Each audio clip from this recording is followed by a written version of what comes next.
Well, all right, y'all. All across the USC, Compton, Watts, Bay to LA. Pomona, California, from valley to valley, we represent that killer Cali. So if you keeping it real on your side of your town, you tune in to Gangsta Chronicles. Ew. Gangsta Chronicles, we gon' tell you how it goes. If I lie, my nose will grow like Pinocchio. We gon' tell you the truth and nothing but the truth. Ew. Gangsta Chronicles, this is not your average show. You're now tuned into the real MC8, Big James, and Big Steel. This is strictly from the streets. Hello. We represent the James. We'd like to welcome you to another episode of the Gangsta Chronicles, and I have my homeboys with me. Big J. Yeah. Man, and we have a very special guest. You know, Black women have always been the cornerstone of our communities, you know, whether it's that single mom raising a house full of kids with limited resources, or that woman that's bringing the homeboys to work inside the penitentiary system, you know, and holding them down and everything. But this sister, she encompasses everything. She's the weekly host on Fox News in front of about 2 million people. She also has her own podcast, Straight Talk, No Chase. She has been a political advisor to many different people. Benjamin Crump, she's just all around the shit.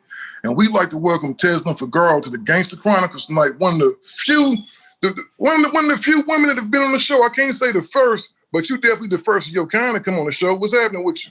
Hey, baby, I'm the first of any kind. If you ever find me, another me, it'll be a miracle. What's happening, homies? It's always good to be in front of some gangsters, some real G's. Gangsters make the world go round. So I am so excited to be here and join you guys on our network, the Black Effect Podcast Network, doing big things. For sure. Exactly. For sure. Thanks for that. For sure. Yeah. You know, one of the first questions I'm going to start off with, it's not really a question. You are so well-rounded. You are very well-rounded. And you're one of the first people that from the world of politics is able to break it down to people in the streets, right? How did you get into this world? Yeah.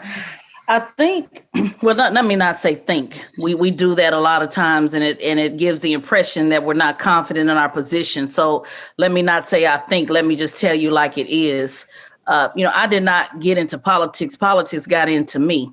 You know, one of the things that I talk about constantly, and there's a lot of, just for clarification, there's a lot of people in politics that say, you know, I'm connected to the streets, I'm with the streets. And a lot of times folks are talking about, you know, being connected with everyday people. You know, grassroots is what they call it. I want to clear that up too, because you'll hear a lot of lingo out there about being connected to people. When I say I am from the streets, or I've lived that life or been affiliated with it, connected with it, I'm talking about gangsters, period. You know, again, not glorifying any lifestyle, not saying, you know, what people should or should not be. It just is what it is. Growing up in the 90s, during an era when, as you guys know, I don't have to break that down to you guys, when Bloods and Crips ran everything in that era, at least where I'm from. I grew up in a neighborhood that was 456 Piru, North Highlands, Oklahoma City. A lot of my big homies who I still am in contact with today came from LA. The West Coast was really dominant in the Midwest area. I don't consider Oklahoma the South, but certainly in the Midwest area, Oklahoma, Kansas, and so forth. You know, we talk a lot about that. And so when you grew up in the 90s, it was everything around you. All of my cousins were rolling 90s. And we're talking about, when I go back and reflect in my life, I'm talking about 6th grade, 7th grade. My first funeral was in the 7th grade. All of my cousins were rolling 90s. My first boyfriend in the 7th grade was a rolling 60 Crip. Then in the 9th grade is when I hooked up with a Blood, and then Crip, back and forth. I kind of busted over a little bit. Went from side. I couldn't pick a side. But niggas had a hold of you too good. Yeah, they did.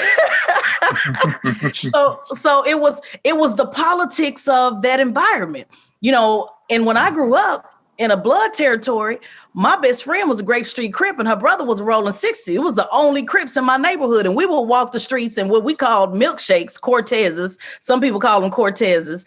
But back then, we called them milkshakes, the turquoise blue milkshakes. And I remember, and I talked about this on the Breakfast Club a couple of years ago, getting rocks, thrown at me from the homeboy, Mandrell Dean, rest in peace. So when I look at what happened in the 90s, during that whole era, the first drive-by in Oklahoma City was in my neighborhood in 1990. So when you look at everything that I grew up from middle school all the way through high school, going to see Menace to Society, and first thing when the movie cuts, you hear MC8, for the 9-3 in the motherfucking house. That whole, I remember getting up and we were trying to figure out, was it going to be a fight? Was it going to be a shootout? Was it going to be whatever? So just that whole lifestyle, it was around me. It wasn't even a matter of, it wasn't something you could really escape because it was a part of your everyday lifestyle.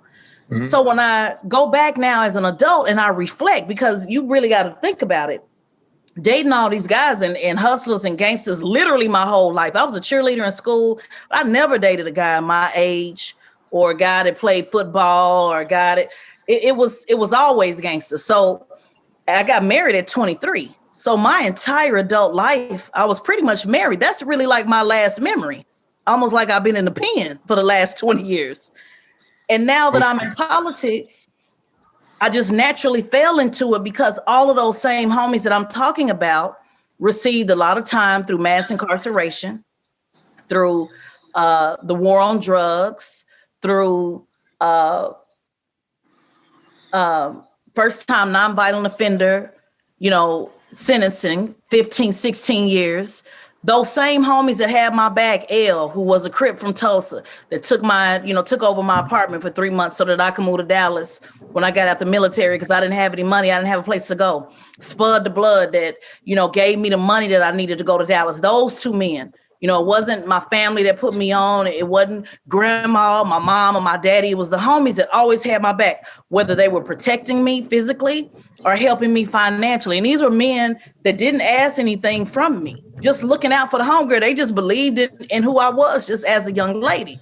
So I began still to feel an obligation to speak up and have a voice for them, in the political space, not just... programs. I know a lot of homies get involved in programs and canned goods and giving back to the community. No, it's really important that somebody understands that lifestyle and has been at least connected enough, affiliated enough, whether a sympathizer or the amount of times that I could have got a felony and I didn't, or the situations that I've been in when I know I could have lost my life. I feel a real obligation, to be able to speak up on the homies' behalf. I've had opportunities to work on local, federal, national campaigns. I've had great positions. I've owned my own staffing firm employing 300 people. Most of them were formerly incarcerated. But it's something about being a voice for those that had my back when nobody else had my back. You know what I mean? So I didn't pick it. It wasn't, my family wasn't in politics. My daddy didn't put me on, no hate against anybody who's out there who, came up in politics because maybe they had a family member to put them on. Maybe somebody hooked them up. No, this came really from the mud. This was just, grinding, doing radio, doing television on my own, not making a dollar, continuing to speak up, putting money on people's books, engaging with people through their bids, understanding what it is they went through mentally, physically, emotionally, all that, staying in contact with my homies. That's really been the difference for me. And it just allowed me to be a voice that I think is really unique, in this space, to be able to go to Fox News, which is a conservative network, and still keep it all the way 100, just as well as I do on the Breakfast Club, and just like I do with you. God has positioned me. This is not me bragging. This is honestly saying that God has positioned me, I believe, for a time such as this, so that gangsters know that politicians are no different than every gangster, every hustler that I ever met. No different, literally across the board. They just haven't had the game broken down to them, and that's what I'm here to do. So would you say that's being a part of your being attached to, or in one of my phrases, you're growing up in the hood, so to speak, enabled you or gave you the abilities to want to connect and speak for gangsters on a political level? Because a lot of us were, didn't know the laws, or seeing when we used to get jacked or pulled over, or how we were treated in the system. You being able and growing up in a neighborhood gave you the connection to want to take this route into politics. Yeah, I think it wasn't even really wanting to, you know what I mean? It was a calling, you know what I'm saying? Some of these people do this for a career. For me, it's a calling.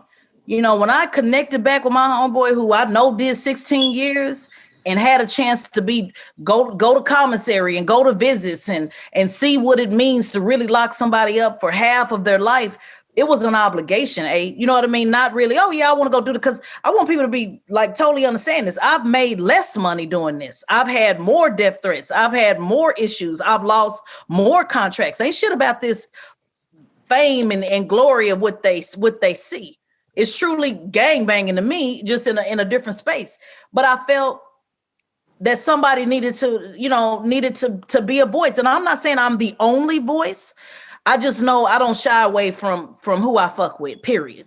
I go to functions and all this shit. I mean, I'm not, I know they say you grow at it and fuck that. No, when I'm in LA, I go see the homies, I go see what, I mean, this is, and it's again, it's not, because you and I, still, we talked about it one day. He's like, well, yeah, it attracted you back. No, it wasn't about attracting. It's all I've been a part of since I was a 9, 8, 10-year-old kid.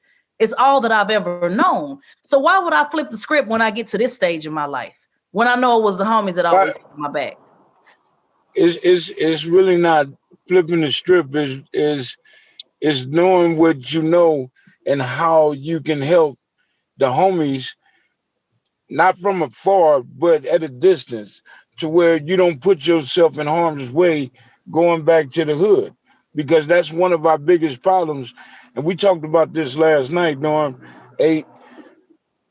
We get to a certain point in our life of change, and then here we are back in the hood. We don't physically have to be in the hood to make a difference. You making a difference all the way around because you stayed grounded. You stayed and you remember where you from. You know your roots, and you remember those that helped you, and those was homies. You know what I'm saying? But do you have to put yourself in a position or a predicament to where, damn, I might get caught up here? Should I be in this place right now in the hood today? Well, I'm gonna be honest with you, and I think that's a great question. Everybody moves. If you go to the hood, go to the hood, it's a whole different setup. You know what I mean? It's a whole different, when y'all going and being involved, it's a totally different thing than for me. Now, again, harm doesn't see names, bullets don't know names. They don't. So I am well aware that when I'm around in certain environments that yes, there's some risks associated with it. I'm not naive to that. My friend who I told you about was shot and paralyzed just stopping by somebody's house in LA. Didn't have shit to do with him, and this was last year.